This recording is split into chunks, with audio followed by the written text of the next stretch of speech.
बिस्मिल्लाहिर्रहमानिर्रहीम। अस्सलाम वालेकुम। आप देख रहे हैं अलिफ न्यूज़ और मैं हूं आपके साथ माजिद अली। शामिल करते हैं आज की हेडलाइन। रूस कजाकिस्तान की खुद मुख्तारी का एहतराम करे, यूरोपीय यूनियन ने खबरदार कर दिया। पाकिस्तानी जोहरी प्रोग्राम में मदद देने वाली कंपनियों पर इसराइली हमलों का इंकशाफ। Army chief general Qamar Javed Bajwa से तुर्की के deputy chief of general staff की अहम मुलाकात। अवामी जमहूरिया कोरिया ने हाइपरसोनिक क्रूज मिसाइल के कामयाब तजर्बे की तस्दीक कर दी। जो बाइडेन ने डोनाल्ड ट्रंप को जमहूरियत के लिए खतरा करार दे दिया। ईरान पर किया जाने वाला एतमाद बहुत हद तक जाया हो चुका है, जर्मन वजीर खारजा। यमन में अरब फौजी इत्तेहाद की बड़ी कार्रवाई, 390 से जायद हौसी बागी हलाक। सऊदी अरब से ताल्लुकात बहाल करने के लिए हर वक्त तैयार हैं, ईरान ने अहम पैगाम जारी कर दिया। यूक्रेन पर हमले से मुतल्लिक बरतानिया ने भी रूस को धमकी दे दी।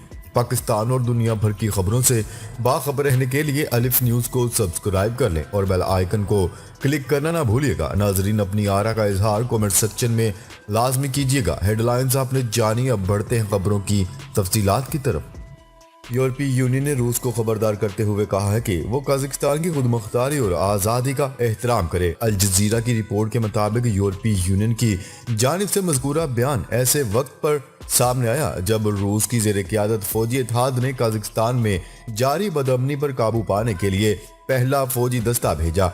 इस हवाले से यूरोपीय यूनियन की आला तंजीम यूरोपियन कमीशन ने भी कजाकिस्तान में जारी बदअमनी के तमाम स्टेक होल्डर्स को तहम्मुल का मुजाहिरा करने पर जोर दिया। यूरोपीय यूनियन के तर्जुमान का कहना था कि तशद्दुद को रोकना चाहिए। हम तमाम फरीकैन से तहम्मुल और सूरत हाल के पुरअमन हल का मुतालबा भी कर रहे हैं। उन्होंने मजीद कहा है कि अब जाहिर है कि यूरोपीय यूनियन मुल्क में मुज़ाकरात की हमायत के लिए तैयार है। रूस के ज़ेर क़यादत फौजी इत्तेहाद से मुतल्लिक मास्को का बयान सामने आया था। कजाकिस्तान में सूरत हाल मामूल पर आने तक कजाकिस्तान में रहेंगे।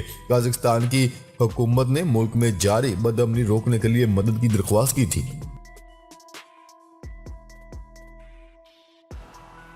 खबर के अगले हिस्से में बात करते हैं। स्विस अखबार की रिपोर्ट में इंकशाफ किया गया है कि पाकिस्तान को जोहरी हथियार बनाने में मदद फराहम करने वाली कंपनियों पर हमलों में मुमकिन तौर पर इसराइल का हाथ था। स्विस अखबार की रिपोर्ट के मुताबिक 1980 के अशरे में पाकिस्तान को जोहरी हथियार बनाने में मदद फराहम करने वाली स्विट्जरलैंड और जर्मनी की कंपनियों पर बम हमले मुमकिन तौर पर इसराइल की खुफिया एजेंसी मोसाद ने किए। इसराइल की जर्मन और स्विस कंपनियों को मुमकिन धमकियों और हमलों का मकसद इन कंपनियों को पाकिस्तान के जोहरी प्रोग्राम के लिए फराहम की जाने वाली मदद और ताउन रोकना था। रिपोर्ट के मुताबिक 1980 के अशरे के दौरान ही पाकिस्तान ने ईरान से सिविलियन जोहरी मुआहदा किया। अमेरिका को जोहरी मुआहदे पर तहफ़्फ़ुज़ात थे क्योंकि अमेरिका ईरान को अपना दुश्मन तस्वर करता था। अमेरिका के इस वक्त के सदर जिमी कार्टर ने पाकिस्तान की एटमी तंसीबात पर हमला करने के बजाय पाकिस्तान से ताउन करने वाली जर्मन और स्विस कंपनियों को सबक सिखाने का फैसला किया। अमेरिकी महकमा खारजा की रिपोर्ट के मुताबिक 2021 में जारी सरकारी दस्तावेजात में पाकिस्तान को एटमी प्रोग्राम के लिए पुर्जे फराहम करने वाली 1 दर्जन जर्मन और स्विस कंपनियों के नाम दिए गए थे।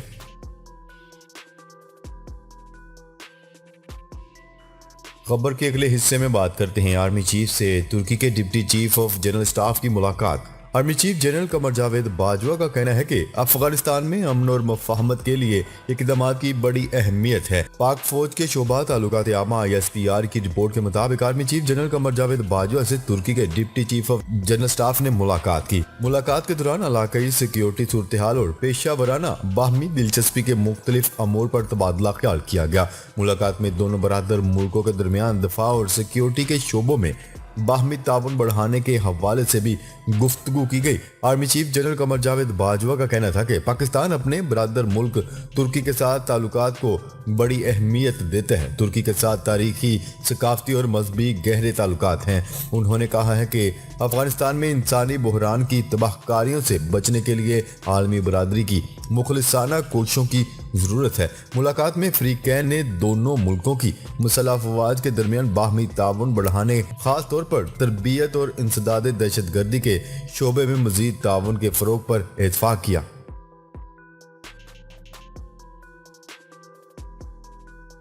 खबर के अगले हिस्से में बात करते हैं। शुमाली कोरिया ने हाइपरसोनिक मिसाइल के कामयाब तजर्बे की तस्दीक कर दी। अवामी जमहूरिया कोरिया ने एक हाइपरसोनिक मिसाइल का कामयाब तजर्बा किया। सरकारी कोरियन मरकजी खबरसा इदारे ने जुमेरात के रोज एक रिपोर्ट में कहा है कि अकेडमी बराए दफाई साइंस की जानिब से दागे जाने वाले मिसाइल ने 120 किलोमीटर फी घंटा की रफ्तार से कामयाबी के साथ 700 किलोमीटर दूर हदफ को ठीक तरह से निशाना बनाया, जिसने ईंधन के एक नए निजाम की तौसीक भी की है।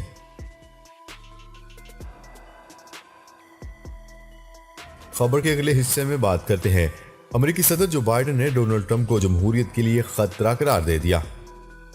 अमेरिकी सदर जो बाइडेन का कहना है कि डोनाल्ड ट्रंप झूठ का पलंदा है और अमेरिका में जमहूरियत के लिए शदीद खतरा है। कैपिटल हिल पर हमले का 1 साल मुकम्मल होने पर कौम से खिताब में जो बाइडेन ने साबिक अमेरिकी सदर डोनाल्ड ट्रंप को शदीद तनकीद का निशाना बनाते हुए कहा है कि 6 जनवरी 2021 को जो वाशिंगटन में सरकारी इमारत कैपिटल हिल पर हमला हुआ, इसकी पूरी जिम्मेदारी डोनाल्ड ट्रंप पर आयद होती है। किसी को जमहूरियत पर हमला करने नहीं दूंगा। सदर का यह भी कहना था कि डोनाल्ड ट्रंप का यह बयान के 2020 के इलेक्शन के नताइज में धांधली की गई, मुल्क में कानून की बालादस्ती के नजरिए और मुस्तकबिल में आने वाले इंतखाबात की बुनियादों के लिए खतरा है।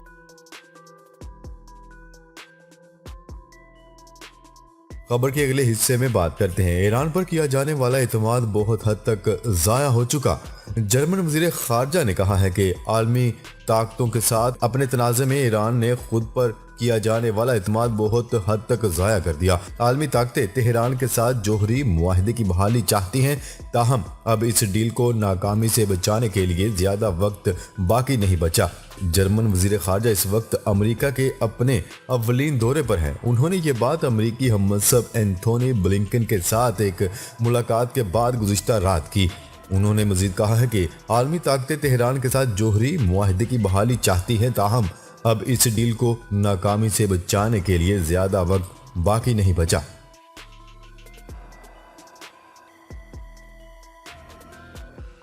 खबर के अगले हिस्से में बात करते हैं। सऊदी अरब की क़यादत में इत्तेहादियों ने दावा किया है कि यमन में मुख्तलिफ कार्रवाइयों में 390 से ज्यादा हौसी मारे गए हैं। न्यूज रिपोर्ट के मुताबिक सुबह मारब में गुज़िश्ता 24 घंटों के दौरान 150 से ज्यादा हौसी जंगजू मारे गए और 19 फौजी गाड़ियां तबाह हुई। अलावा अरब इत्तेहाद ने जनूबी सूबे शबुआ में भी हमले के दावे किए, जिसके नतीजे में 240 हौसी हलाक और 25 फौजी गाड़ियां तबाह हो गई। अरब इत्तेहाद के तर्जुमान ब्रिगेडियर जनरल तुर्की अल मालकी का कहना है कि वह आइंदा चंद रोज में हमलों से मुतल्लिक सबूत पेश करेंगे। अरब इत्तेहाद ने मजीद कहा है कि हदैदिया बंदरगाह ईरानी बैलिस्टिक मिसाइलों की स्मगलिंग का मरकज बन चुकी है।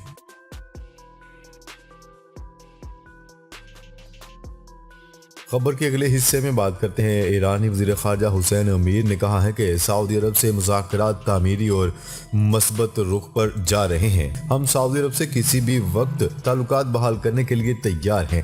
गैर मुल्की खबरसा इदारे की रिपोर्ट के मुताबिक वज़ीर ख़ारजा का कहना है कि वो खित्ते के मसाइल के हल के लिए खित्ते में मौजूद ममालिक बशमूल तुर्की, मिस्र और सऊदी अरब के माबैन मुज़ाकरात पर यकीन रखते हैं। वाज़ेह है कि इससे कबल ईरानी वज़ारत ख़ारजा के तर्जुमान सैयद खतीबजादा का कहना था कि कशीदगी को कम करने के लिए तेहरान और रियाद के दरमियान जारी मुज़ाकरात नतीजा खेज साबित होंगे या नहीं, इसका इन्हिसार सऊदी अरब की संजीदगी पर है।